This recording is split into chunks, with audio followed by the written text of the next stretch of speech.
Okay, hi everybody. Today we're going to talk about wrist mobility. Remember in a previous video I talked about a human wrist should be able to go to 90 degrees of wrist extension and 90 degrees of wrist flexion. Alright, so today we're going to focus on wrist extension. Alright, so I want you to come down to the floor with me.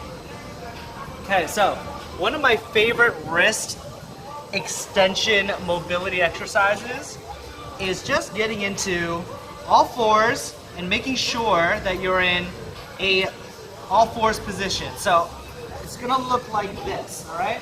I'm gonna put my weight down over my wrist. I'm gonna make sure that my hands and my fingers are spread out as possible, all right? We're gonna call this around the world. So what I want you to do is get your wrist and your fingers as spread out as possible over your shoulders, and we're going to explore around the world in a clockwise and a counterclockwise position, like so. And what I'm trying to do is really explore the end ranges of motion in my wrist. Now, I'm just allowing myself to get into that position.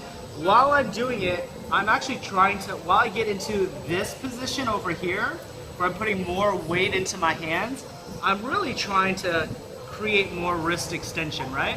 Because if we don't do that, then we just become passively getting into ranges of motion. We want to actively get into range of motion. So while I'm doing this, I'm actually actively trying to think about pulling this angle closer together. This angle right here. I'm trying to pull it in close together, and I'm using all of my wrist extensors, and I'm coming off, and I'm doing it on the other hand too.